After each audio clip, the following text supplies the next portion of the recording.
কোহলিকে টপকে গেলেন জয়সওয়াল। 22 গজে স্বপ্নের মতো সময় পার করছেন যশস্বী জয়সওয়াল। ভারতীয় ক্রিকেটের নয়া সেনসেশন বললেও কোনোভাবেই বাড়াবাড়ি হবে না। ব্যাট হাতে রানের পরশা সাজিয়ে একের পর এক বড় স্কোর করছেন। কেরিয়ারে মাত্র 9টি টেস্ট খেলে আইসিসি ব্যাটার র্যাঙ্কিংয়ে সেরা 10-এ জায়গা করে নিয়েছেন। ইংল্যান্ডের বিপক্ষে ঘরের মাঠে সিরিজ জয়েও তার গুরুত্বপূর্ণ ভূমিকা রয়েছে। এরই মধ্যে পঞ্চম টেস্টে খেলতে নেমে আরেকটি কীর্তি গড়লেন। এক সিরিজের রান সংখ্যা ছাড়িয়ে গেলেন ভারতীয় তারকা ব্যাটার বিরাট কোহলিকেও। ইংল্যান্ডের বিপক্ষে দ্বিপাক্ষিক সিরিজে 655 রান করেছিলেন বিরাট কোহলি। এবার তাকে ছাপিয়ে গেলেন তরুণ তুর্কি জয়সওয়াল। 4 টেস্টেই 655 রান করে ফেলেছেন তিনি। আজ ব্যাট হাতে নেমে রানের খাতা খুলতেই টপকে গেলেন কোহলিকে। এবার সামনে শুধু আরেক কিংবদন্তি সুনীল গাভাস্কার।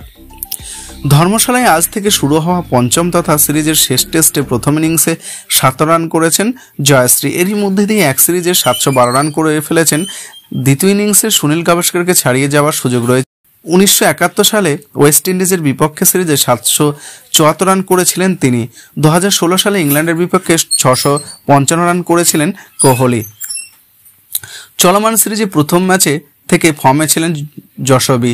80 রান করেছিলেন হায়দ্রাবাদে। পরের দুটি ম্যাচে ডবল সেঞ্চুরি হাঁকিয়েছেন। রাঁচিতে চতুর্থ টেস্টে 73 রানের ইনিংস খেলেন তিনি। ধর্মশালায় প্রথম ইনিংসে করলেন 57 রান। ফলে 5টি টেস্টে অর্ধশত বা তার বেশি রান করার কৃতিত্ব করলেন তিনি। এই সিরিজে যশস্বী ইতিমধ্যেই এক ইনিংসে সব থেকে বেশি ছক্কা মারার রেকর্ড করেছেন। ভারতের হয়ে এক সিরিজে সব থেকে বেশি ছক্কা মারার রেকর্ড তার দখলে। ইংল্যান্ডের বিপক্ষে চলমান সিরিজে আরও একটি শতরান করলে বিরাট কোহলি, রাহুল দ্রাবিড় এবং মোহাম্মদ আজহারউদ্দিনকে টপকে যাওয়ার সুযোগ থাকছে তার সামনে। ইংল্যান্ডের বিরুদ্ধে এক সিরিজে 2টি করে শতরান আছে কোহলি, দ্রাবিড় এবং আজহারউদ্দিনের। সেই রেকর্ডও ভাঙতে পারেন যশস্বী।